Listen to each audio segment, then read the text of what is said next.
Good afternoon, and welcome to our webinar on preparing for and responding to a cyber breach.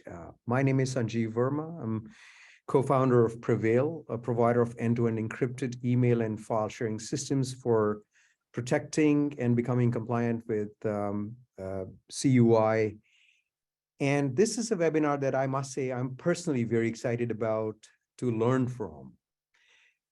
The reason for it is that it should be abundantly obvious that defense contractors and providers of services to those contractors are about the most likely segment to be targeted for an attack. Indeed, according to the NSA, an attack is inevitable. Yet, and perhaps understandably, countless contractors feel that because they are small or design a subcomponent of a defense system, they are low risk, under the radar, so to speak. The facts are, however, the opposite. The defense industrial base is a complex, interconnected group of companies, and attackers seek every path to penetrate the DIB. The small contractor is a particularly attractive target, even if what they're doing or working on is relatively less sensitive, because they can be used as a Trojan horse to penetrate the broader DIB. A cyber breach, once executed, is a crisis, and it's a complex and expensive crisis to remedy. The purpose of our webinar today is to provide contractors, especially small to medium businesses, with an understanding of how to prepare a crisis management plan. Second, if breached, what does it take to remedy? And third, what are the legal and contractual Department of Defense requirements to report and remedy the breach? Our panelists are probably the best in the world on these topics. Juliette Kayyem is National Security Analyst for CNN and teaches international security at Harvard. She was formerly a senior official and assistant secretary in the Department of Homeland Security. Charles Carmakal is Chief Technology Officer of Mandiant, a subsidiary of Google, and the world's leading incident response organization. He and his team have responded to thousands of breaches, including the highest profile SolarWinds attack on the US government and the Colonial Pipeline breach. Charles's organization have probably responded to more breaches than any other organization in the world. And last, but certainly not the least, my friend Robert Metzger is a partner at Rogers Joseph O'Donnell, where he's co-chair of the firm's cybersecurity and privacy group. He specializes in government contracts, cybersecurity, and compliance matters, and is widely recognized as one of the nation's absolutely top lawyers with deep expertise in DFARS, CMMC, and cyber incident response. So welcome to our all-star cast. Welcome, Juliette, Charles, Bob. Thank you. So let's get into it. My first question goes to Charles. Charles, let's start with providing us an understanding of what you are seeing with nation-state actors and common criminals with respect to the defense industrial base. Yeah, so when I look at defense industrial base organizations, large ones, medium-sized ones, and small ones, there's a few threat categories that I think are incredibly relevant and something that we need to be very mindful of from a cyber defense perspective. The first category of threats are those threats that really impact any organization out there. They're the opportunistic attacks by cyber criminals where they try to create enough disruption and coercion of an organization to extort them. And so it's what we call multifaceted extortion, but the industry is calling it ransomware. But it's more than just ransomware, because we see a lot of organizations in the DIB as well as elsewhere being targeted by criminals opportunistically, where they steal data, they threaten to release that information, which applies a significant amount of pressure, particularly to defense contractors, where the stolen data may be fairly relevant and important to national security or to other organizations that they work with. The second category of threats that we see a lot of, and we've seen, in waves over the past few decades, are the threats emanating from foreign governments. So we all may be familiar with the Obama-G agreement back in 2015, where there was never an acknowledgement of hacking into other countries' organizations, but there was a declaration that they wouldn't hack into companies in other countries for economic espionage purposes. And they're very clear that they wouldn't hack for economic espionage. But basically what that meant is that hacking for defensive purposes or political purposes was fair game. And so we definitely saw a continuous stream of attacks by the Chinese government and others against defense contractors in the United States. But in the past few years, we've started seeing a notable increase in attacks against defense contractors using techniques that are much harder to detect.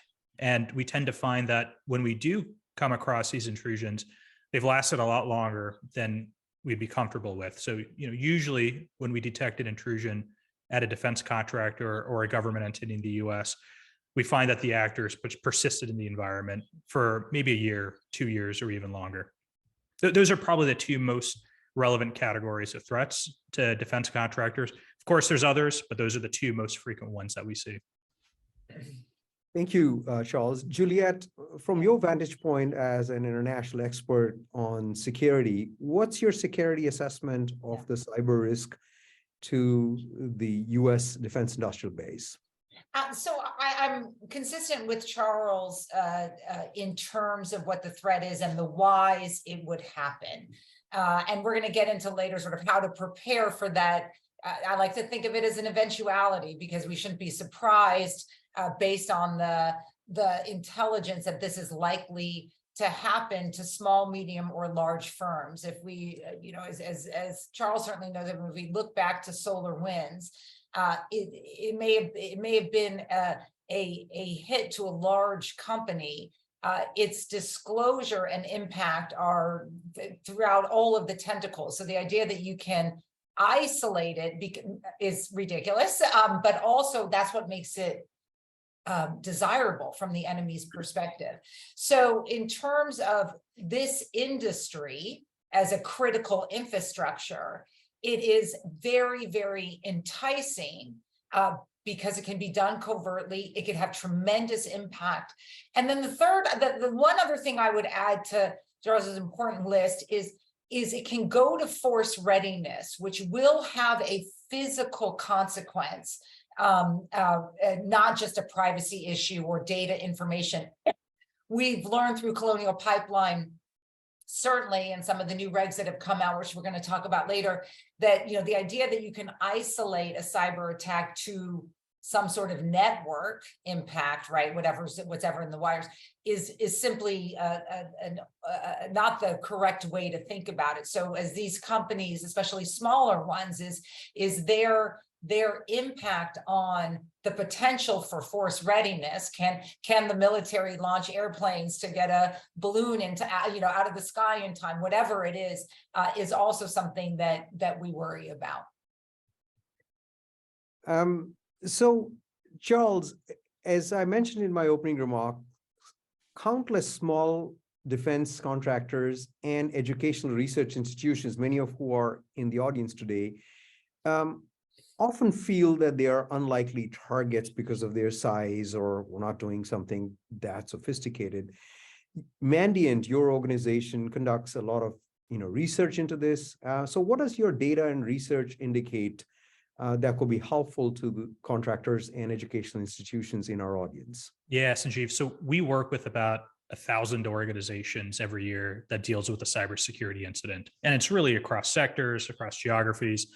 There's definitely a lot of defense contractors, again, large, medium, and small, in the United States that we see targeted by threat actors. And look, I certainly appreciate that it may feel like a smaller organization may not necessarily be the highest value target to an adversary.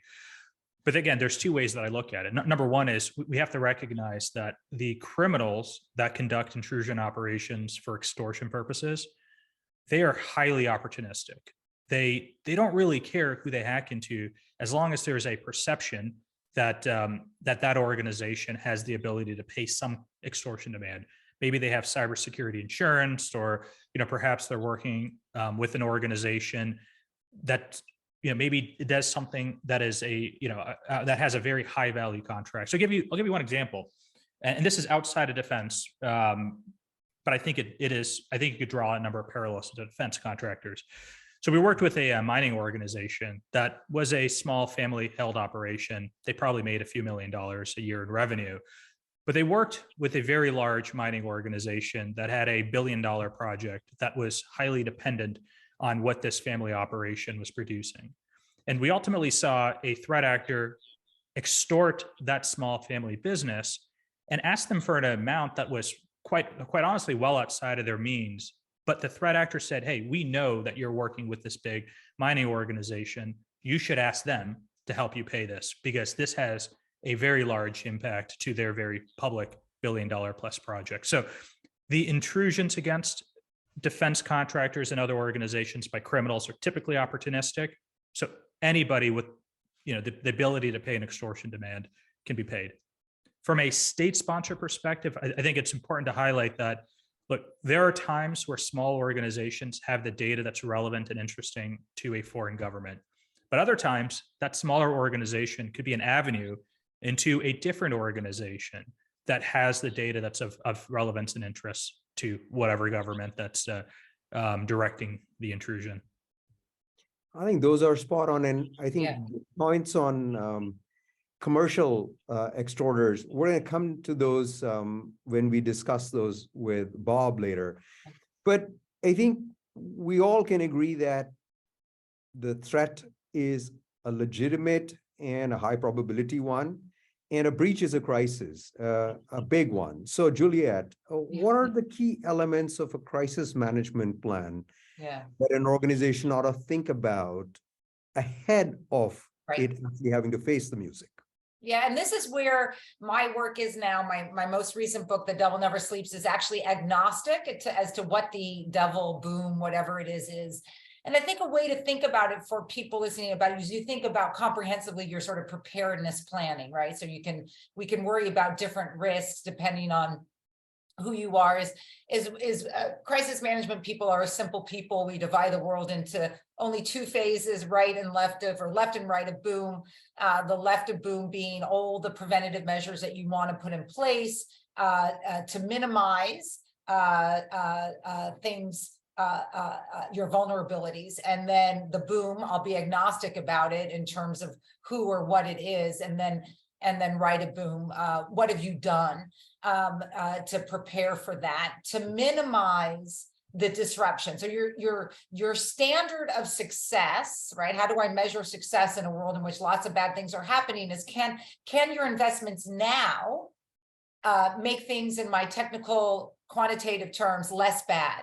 And that's actually can be good. In other words, if you're just measuring. And so my work now focuses on the less bad standard, or as I say, as I write often, how can we learn to fail safer? And if you can get in that mind frame, right? I'm not saying fail safe. If you anticipate a disruption, something bad has gotten.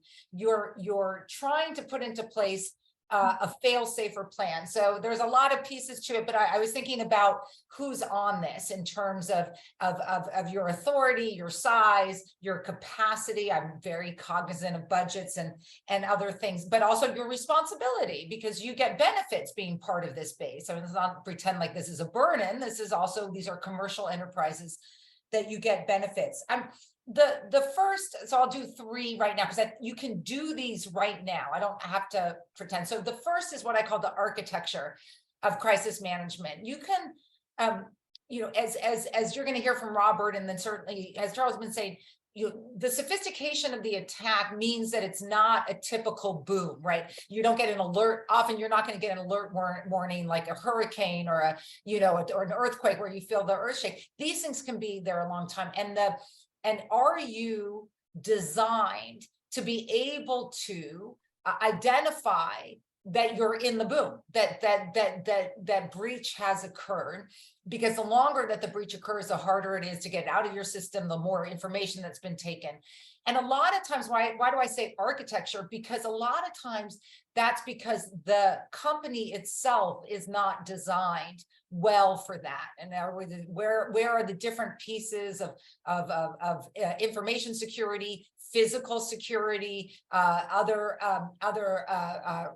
risk factors, your good old fashioned IT, thinking about is everyone on the same page? Is the reporting structure, is it defensible? Even if you don't have a board, is it defensible to the head of the company? Second, your communication strategy. And I don't mean that like, what are you going to say to the press? I mean more your I think about it more as situational awareness. What all companies can do now is, if you were to learn of the breach, what would you want to know in that moment to fail safer? And situational awareness is something that you can build now. Your vendors, right? Because you may have sub vendors, your licensor, like whoever you have a contract with, other clients, other people who vendors and others who may have information. You want to know what's going on and the extent of the transgression of the boom.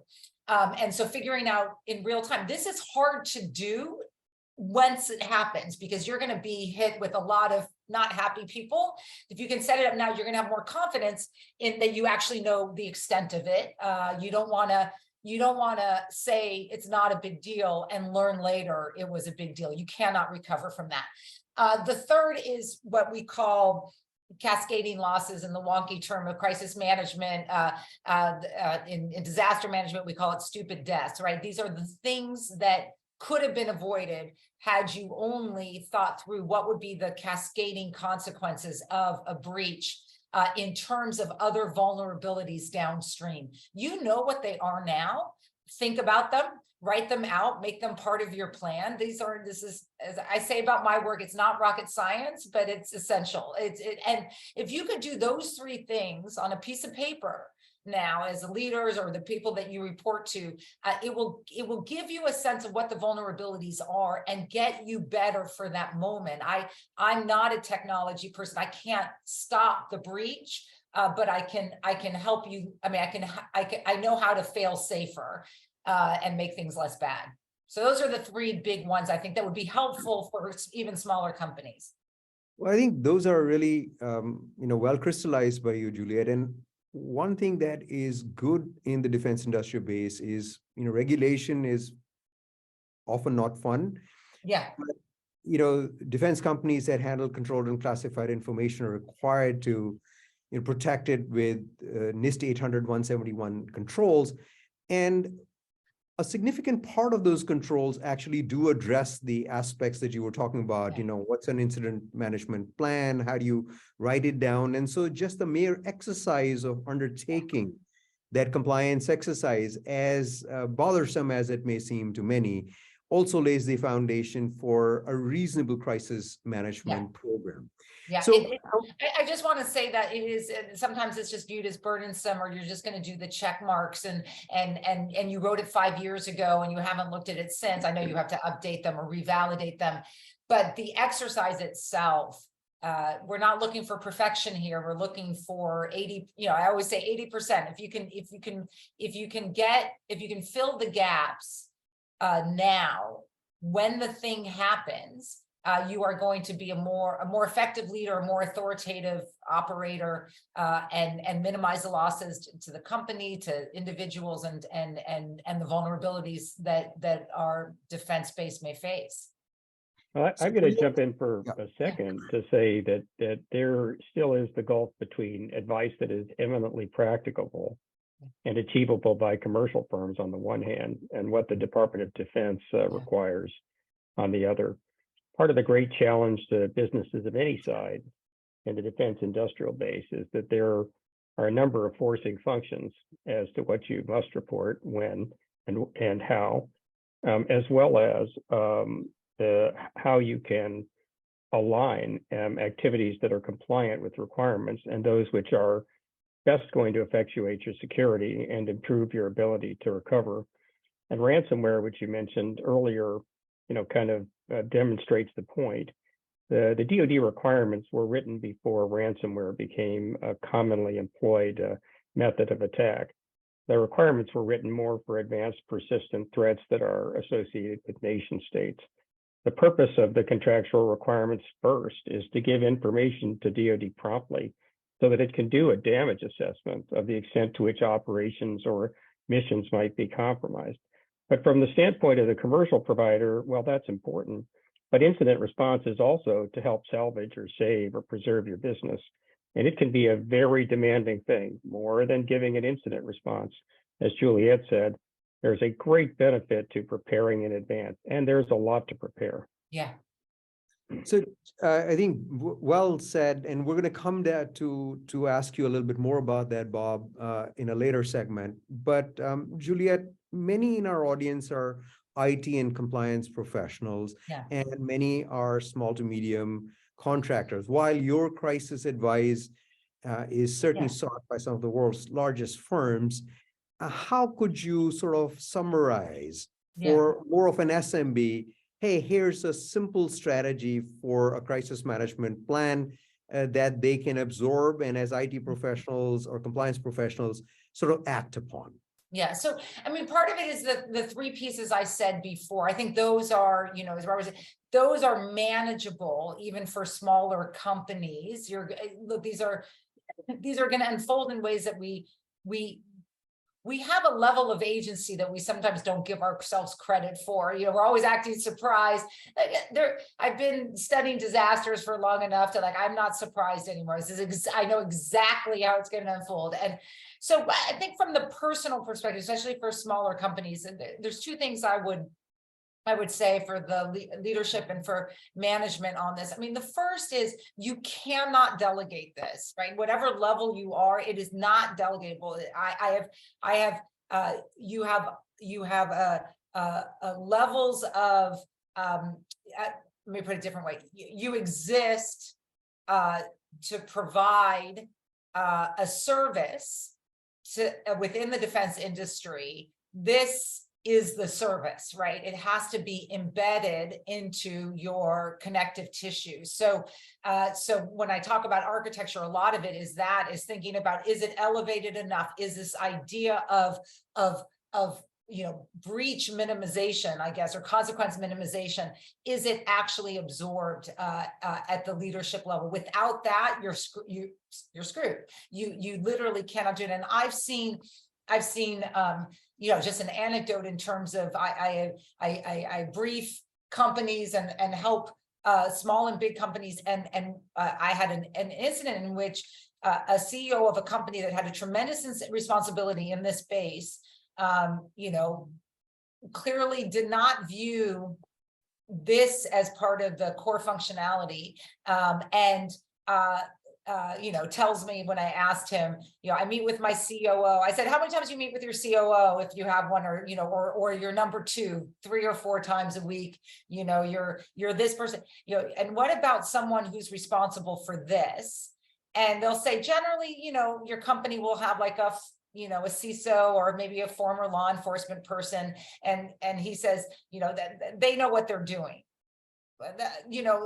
Sure, yeah, but it's not, you can't delegate it from the positions that you are in. And I know a lot of you might be struggling to get voice in that sort of leadership space. And I'll say, keep struggling, because you have to convince that it's part of the core functionality of the company. I would say on a more personal level, that when you find yourself in this moment and you're going through, what's your checklist? Do you have situational awareness? Are you stopping cascading losses? All the things that are going to impact a small, medium, or large company is to remember nothing's personal, right? I mean, and I say this all the time, that we can become invested in the systems that we've set up, our ownership of them, to be able to deal with the kind of breach that we might be anticipating. It's going to, it's not going to fall into traditional chain of command. It's going to be unity of effort. Is everyone aligned to minimize the losses? And that's something that you can work on now as well, because these are challenges across companies, disciplines, cyber versus physical, but you can build those relationships now. Well, that's very helpful. So now, from the pre-planning perspective to when the boom has, as Juliette mentioned, hit. So Charles, before we go into how an attack is remedied, share with us first and foremost, how are attacks unleashed? And what are the signs that often indicate that a breach has occurred? Yeah, there's usually a few ways in which a threat actor initially gets access to an environment. One of the most common ways they get in is by socially engineering employees. They might send out emails to individuals with malicious attachments or with links to malicious websites and convince people to open up those attachments, which could get a malicious payload installed on their computer. Other times, threat actors somehow obtain the usernames and passwords of individuals that would enable the attacker to log into a VPN or something like Microsoft 365 or the company's Google Workspace instance. And they could obtain those credentials either by maybe hacking the employee and getting malware on their computer and stealing credentials that way. But a pretty common technique is by hacking into one of many companies or websites in which a user uses the same password on that website as they do on a corporate resource or on a personal email account. So a lot of us, we have a favorite password that we use, or maybe there's a variation of a favorite password we use, and we use that on every single website. Or maybe there's some slight variation. Maybe we change it every year or change it during a major season. A lot of folks would use a password like spring 2023 or summer 2023, or perhaps if they live in Boston, maybe it's Patriots 2023. Whatever it may be, threat actors realize that, and when they get access to credentials of an employee, for example, LinkedIn was hacked many years ago. The passwords were cracked by threat actors. It's very widely traded, and we see threat actors attempting to log into resources using those cracked passwords, even from a LinkedIn breach from many years ago. So that's a common way that threat actors get in. Another way is by exploiting vulnerabilities of software that is internet exposed. So for example, for people that run Microsoft Exchange, we actually saw a few years ago, we saw pretty broad exploitation by a variety of Chinese Nexus threat actors that ultimately compromised, I think hundreds of thousands of on-prem Microsoft Exchange instances. So it's usually the exploitation occurs based on known vulnerabilities in software where patches just weren't applied. And to maybe tie back to a situation that we see quite frequently now is we see a lot of exploitation of network devices, firewalls, VPN appliances, IoT devices, SAN arrays, by state-sponsored actors. And there's a number of reasons for that. Partially, it's because a lot of companies largely depend on their endpoint detection and response solution or antivirus solution to detect attacks. And you can't deploy that software in those types of systems. And another reason is because a lot of folks, a lot of organizations have done a good job of building processes to update software and to apply patches on Windows computers. But when it comes to networking devices, where there aren't any automatic update capabilities, where you have to manually log into the device and download firmware upgrades, it becomes very difficult for organizations to remember that the assets even exist, and then to log in and to apply a patch, which could create some downtime. And so when I look at a number of smaller defense contractors here in the United States, the fact that they're using certain technologies that may have a vulnerability that could have been patched 3 months ago but hadn't actually been patched, that's creating a lot of issues for Organizations. Just today, Mandiant released some research on what we believe to be China APT exploitation and backdoors of sonic wall appliances. A few weeks ago, we published research on Fortinet VPN appliances and networking appliances that were compromised by Chinese threat actors, again, defense contractor victims. A few weeks before that, there were NSA published research on Chinese APT groups going after Citrix ADC servers. So we continue to see, time and time again, defense contractors are targeted, And there's just a whole lot more discussion and awareness about it today than there was years ago. So Charles, a follow-up question for you. So now an attack has occurred. Telltale signs have been detected, and it's not a good day. They call an entity like you to help remediate. What is the typical process to remedy a breach? What do you guys see for when you go about your business of trying to undo it? Yeah. So let me actually just talk about maybe the two main categories of threats. So the ransomware or multifaceted extortion threat will look and feel very different than maybe a state-sponsored intrusion. So a ransomware attack, the goal of the threat actor is to cause as much disruption as possible to coerce a victim in a very short period of time to pay a 6, 7, or 8-figure extortion demand. So when you get hacked by a ransomware operator, if you have security endpoint detection and response tools or a security operations center, it will light up very loud because the actors are quick and they're noisy. And usually within a few days, you won't actually be able to log into computers if the attacker is successful, because they have successfully deployed encryptors across the enterprise and they've caused major, major disruption. When you're dealing with a state-sponsored actor, they want to be as quiet as possible. They could be slow in their operation, and their goal is to steal data or have access to data for long periods of time, because over time they get new directions and new tasking. And so they want to continue to get access to data over a long period of time. And so you may not actually notice anything from a state-sponsored actor. What we find is a lot of the defense contractors that we work with, particularly the smaller ones, they learn about breaches either because law enforcement or another government entity tells them that they detected an attack at that smaller defense contractor, or the larger defense contractor that works with the smaller one says, we see unauthorized access to one of our resources. We see them using your credentials, and so we believe that you've been compromised. So that's kind of how the intrusions tend to be detected. In terms of responding to it, there's a few key questions you have to ask. Number one, does the attacker still have access to the environment? Number two, if they have access, what are the means or mechanisms that they're using to maintain that long-standing persistent access? Are they deploying backdoors and using that? Are they using the company's VPN to log in?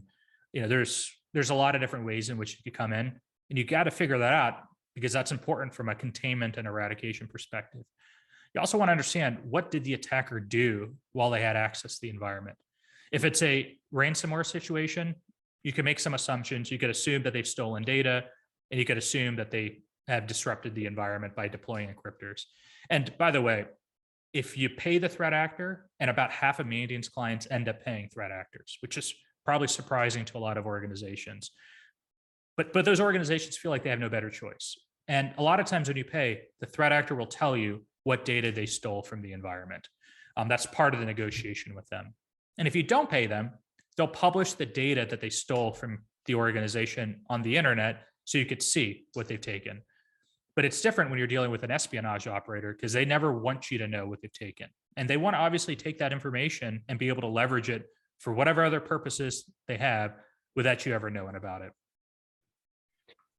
So this is an interesting thing that I think we want to move to Bob to get his opinion on. So Bob, again, when a typical defense contractor is thinking about, attacks, they're saying, well, nation state attackers, nobody has attacked me, etc.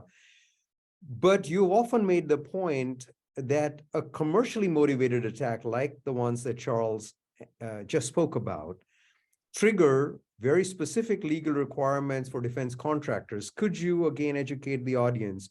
What happens if I'm a defense contractor and I just got hit by a commercial ransomware attack? Sure.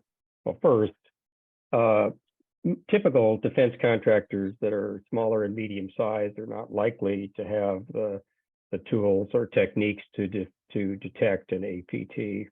As Charles suggested, they're going to find out from someone else telling them. Ransomware is quite different. You're going to find out rapidly. You will find that your system has been denied, that your information has been exfiltrated. You will be facing some form of demand. Well, a question that I get pretty frequently is, I just got a ransomware attack.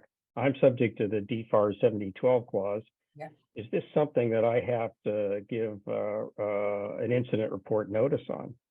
And the answer almost inevitably is yes, because a ransomware attack, as we've heard, involves denial of access to a system. It typically involves exfiltration of information and encryption of that information in order to keep you from using it. It certainly is going to involve the loss of availability of data. There will be impacts both to the function of your information system as well as effects upon the data in that system. And if you look at that 7012 clause, it has definitions of both compromise and cyber incident that are very broad and certainly reach the typical outcome or impacts of a ransomware attack. A compromise includes a violation of a security policy. If someone successfully ran a phishing operation, got access to your system, and you weren't able to stop that, that's a violation of a security policy. It involves a compromise is also defined to include disclosure to an unauthorized person or effects upon the confidentiality of the information in your system. So a ransomware attack, almost by definition, is a compromise. And is this a reportable incident? Well, the definition again says that if it does or could result in compromise or an actual or potential adverse effect on the system or the information, you have to file an incident report. So if you suffer a ransomware attack, you will know and you will have to make that report. Moreover, you should probably tell your contracting officer, because if you are using that information or that information system to perform, you are not going to be able to perform until the information is released and the system is restored, if that ever happens.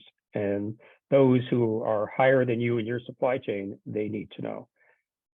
Some of you know that I was a consultant to the MITRE Corporation and was a co-author of the Deliver Uncompromised report that came out in 2018. We were very concerned about attacks using cyber means upon lower tier members of the supply chain, not only to steal information so that it could be replicated by adversaries, also to steal information so that it would deny our forces the availability of our distinct technology. But we are also concerned, and now more concerned, I think we would be, is that ransomware attackers could be acting on behalf of a state entity, seeking to separate themselves from any attribution to the state source, and deliberately trying to attack key participants in our supply chain for weapon system, in our supply chain for operationally critical support. And any contractor that is told by its government buyer that it provides operationally critical support, it could be logistics, ought to be even more attentive to the requirements to give notice. And the purpose of that notice to DoD, to emphasize, is so that the department and the requiring activity and the command and the mission holder actually know what information has been compromised so that they can understand how their mission or capability may be degraded so that they can determine what countermeasures are available. There is extremely intricate measures that are taken by some of the military services to make sure that they get from that first report to the Defense Cyber Crime Center, DC3. They want to get that information and get it out to the people, in harm's way potentially who might be affected. This is really important. Yes, another purpose is so that people know what happened to you. Can we learn from it? Can we disseminate threat characteristics? Can we offer remedial techniques? That's important. But in the DoD regime, impact emission is the key reason for the disclosure requirements.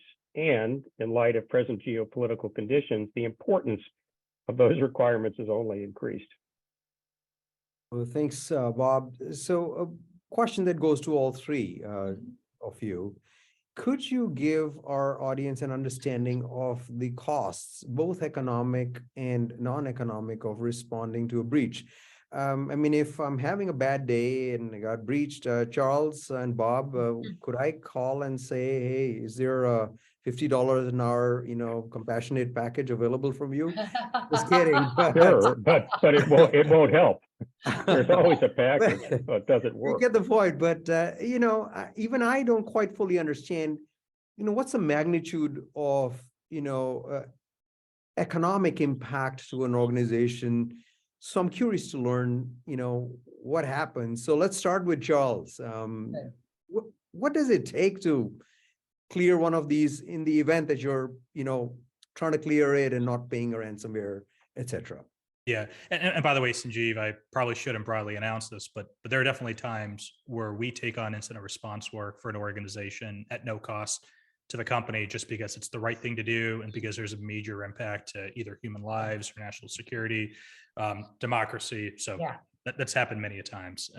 But with that said, look, generally speaking, you know, the costs of a security event are certainly variable based on how large is the organization, how big of an impact is the event, how aggressive are the threat actors. But just to give you some, some generalization around costs, you're usually, if you're dealing with an enterprise-wide security event where there's business disruption, let's just say it's a ransomware event, it'll probably take maybe 2 to 3 to 4 weeks to be able to conduct an investigation and figure out, how do the attackers get in? What are the mechanisms that they're using to continue to access the environment? And it could take that long to actually contain the incident and eradicate the attackers. The recovery time could be much longer than that. It could be many months to be able to get 100% of the environment back online. And most organizations never actually get 100% of their environment fully operational and online. They just say, look, this last 10% or 5%, forget it. We're going to scrap it. Maybe we'll build new systems, but it's a loss to us. So there are costs directly associated with the response from an investigative perspective, from a legal perspective, from a crisis comms perspective.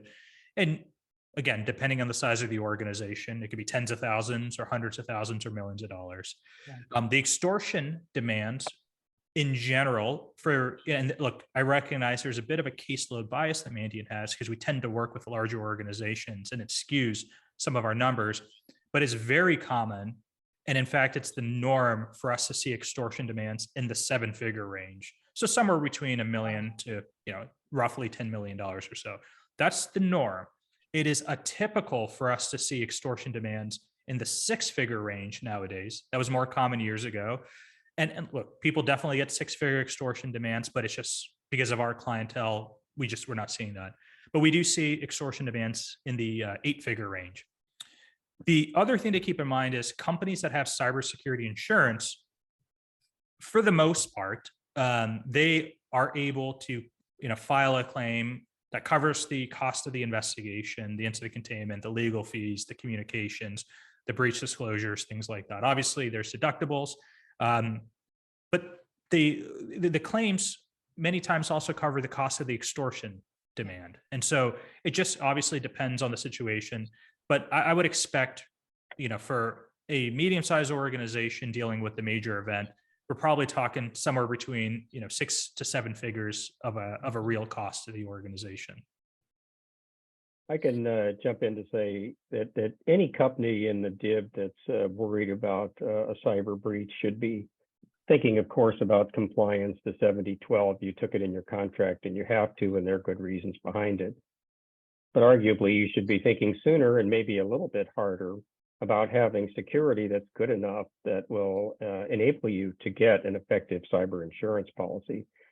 Because even if you're doing a great job, getting that policy can do an awful lot to protect you against an unrecoverable collapse in the event of a cyber breach.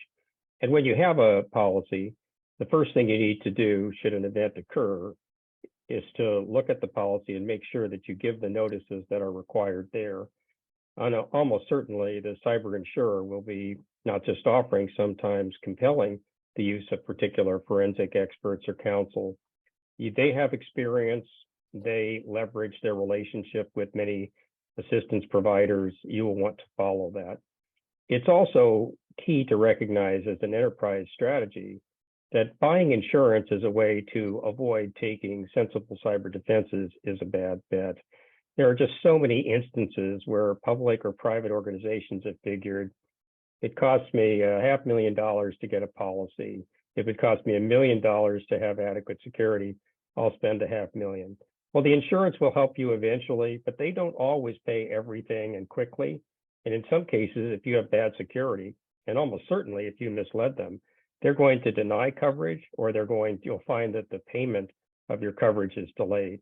And if you are a small and medium-sized business and you haven't adequately defended yourself, if you don't have an effective incident response and recovery plan, you could find that you're out of business before the time comes that the insurance kicks in and pays you for what, is left, the remnants of your business. Finally, putting my lawyer hat on momentarily, we have to think not only about the first party costs, such as, loss of business continuity, replacement of equipment and system, retraining of personnel. We have to think about third party expenses. There could be suits against you by your commercial or government customers who are saying that you failed in your duty to protect their information.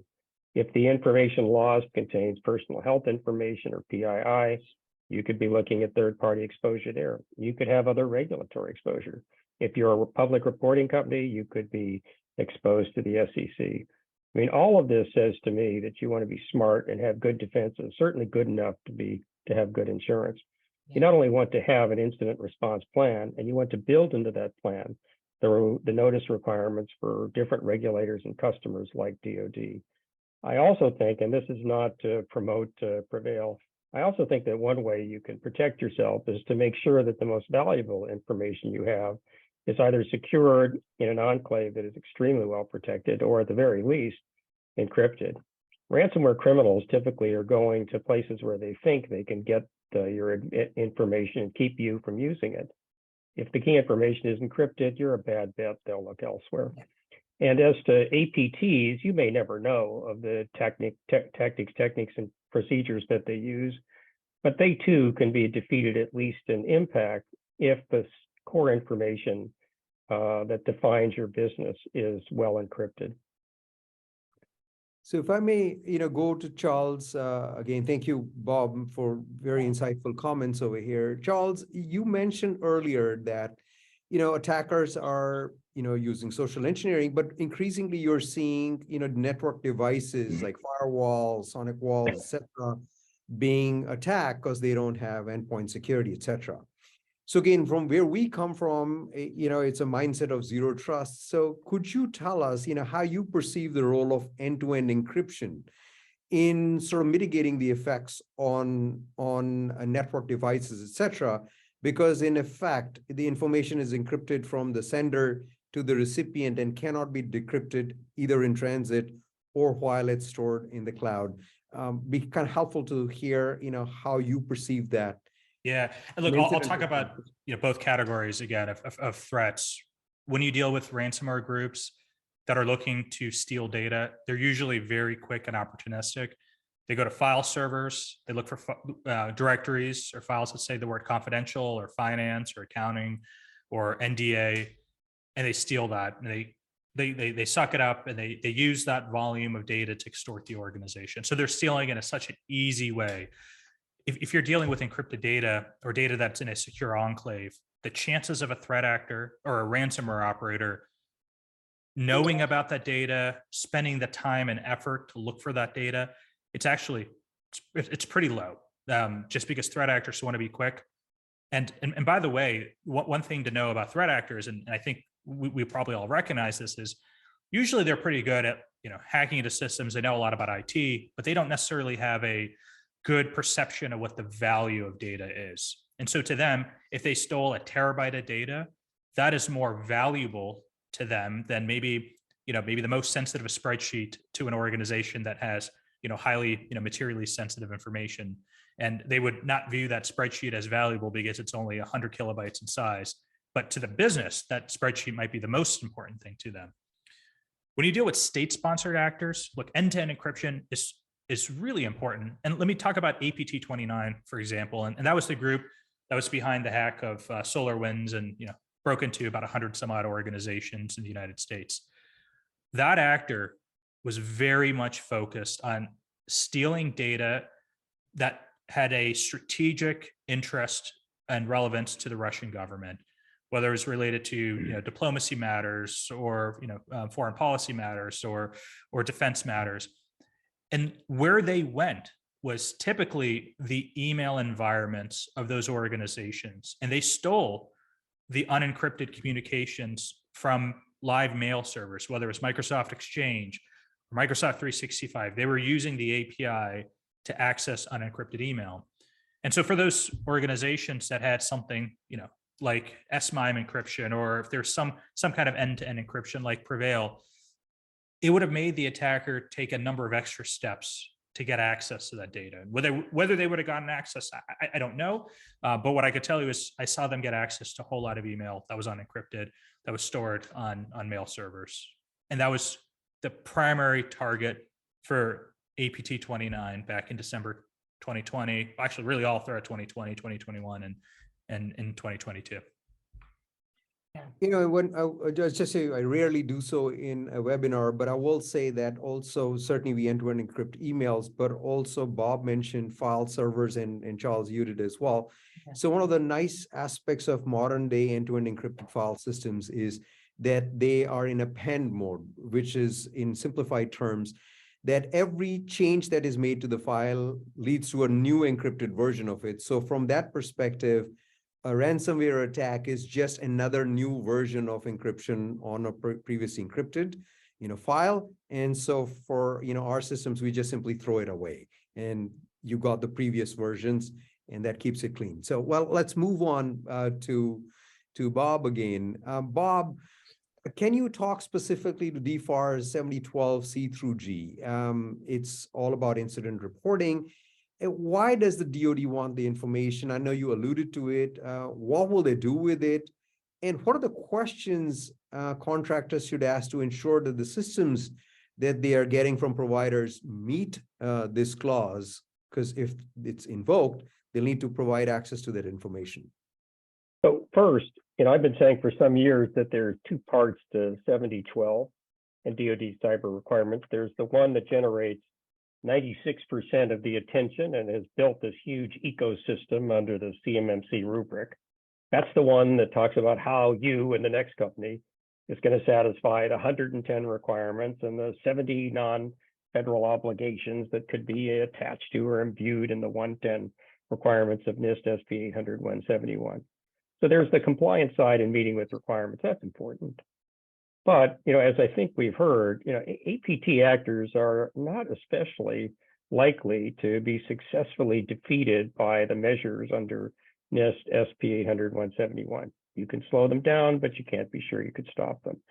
And that's where the other side of 7012 comes in. And it's been of equal importance since the beginning. These are clauses C through G. And what they essentially say in simple terms is that within 72 hours of your learning of an incident, you are supposed to give notice to DoD.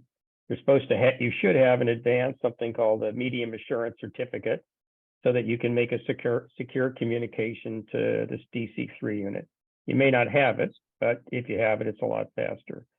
And then once you make that assessment, you're supposed to provide the information in something called the incident collection form, which I encourage everybody to find, because there's a lot of information that you have to furnish, and the nature of that information tells us a lot about what DoD actually intends to do with it. Some of the information is just stuff about you, but to paraphrase, here are the things that go to that key issue of impact assessment. What do you, the attack company, think the impact is to covered defense information?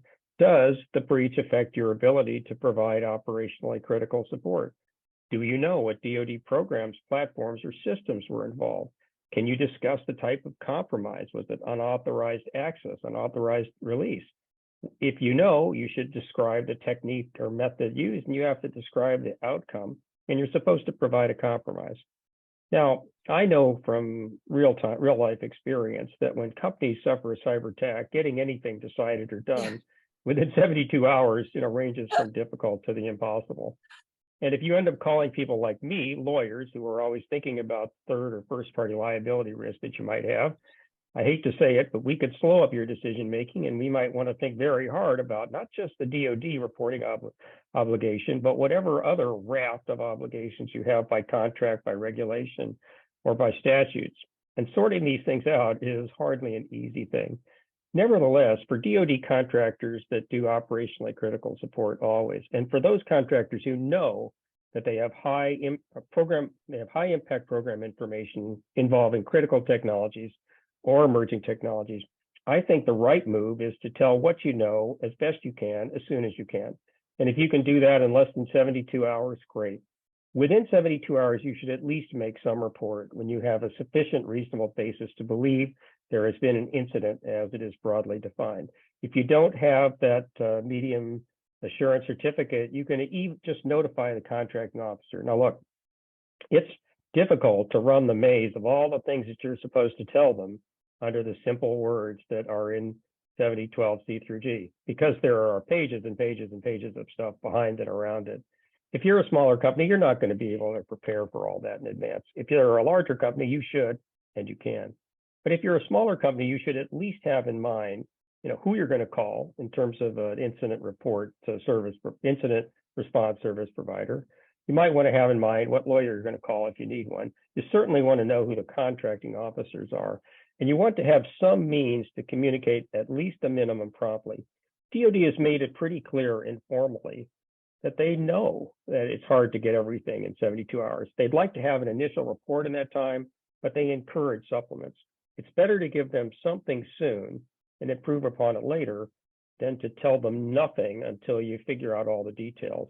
And if it turns out that the breach is one that actually has a substantial impact upon operationally critical support or key programs, and you withhold that for an extended period of time, the least of your problems is going to be breach of this contract clause. You could put yourself into the crosshairs of the Department of Justice, which has opened up a civil cyber fraud initiative, one of the purposes of which expressly is to find a way to sanction contractors who knowingly fail to report cyber incidents. Yeah. Well, we are down to 2 minutes. And so I'm going to give Juliette and Charles an opportunity to offer, parting comments in a minute and a half. Juliette, even tell us a shorter little. than that. A minute for you. I think it's a consistent theme here. All of this is knowable now. You do not need to make some risk and consequence calculation about the vulnerabilities.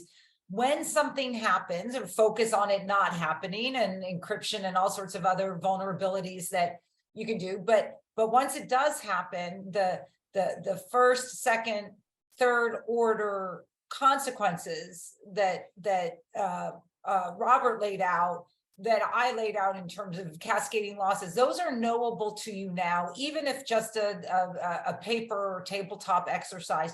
That will give you tremendous, it's actually empowering to know, because it's not going to go away, but also will minimize the liability and vulnerabilities that you will encounter, even if it's not your fault. Charles, 2 points on what we could be doing to prepare from a technology perspective or otherwise to prevent breach. Yeah, look, it's hard to prevent a breach. It's easier to mitigate the risk, the impact of it. What I tell organizations to do is really 2 things. Number one, try to do at least annual penetration testing or red teaming across your environment. Hire the good guys to try to hack into your network, find the vulnerabilities, find the misconfigurations, and fix them before the bad actors do. There's hundreds of companies that do this, and they do it really well from a commercial security perspective. Second thing is play out a crisis with your leadership. Figure out whose responsibility is what. Test assumptions and learn through the process. And I think it'll make a real world event response just that much better. I think with that and those very sage advice from Juliette, Charles, you and Bob, that look, don't abdicate your responsibility. This is nothing that can be delegated. Try it out and do a crisis management drill. We appreciate your presence and your participation. Thank you for the work that you do. And I really enjoyed this webinar. I learned a lot from it myself. I hope so did the audience. So with that, thanks. And we'll try to rope you in to do this again, because this has been so much fun and so informative. Thank you. I hope Thank you. Thank you, Thanks a Robert lot. Charles. Thank you. Thanks, everybody. Take care.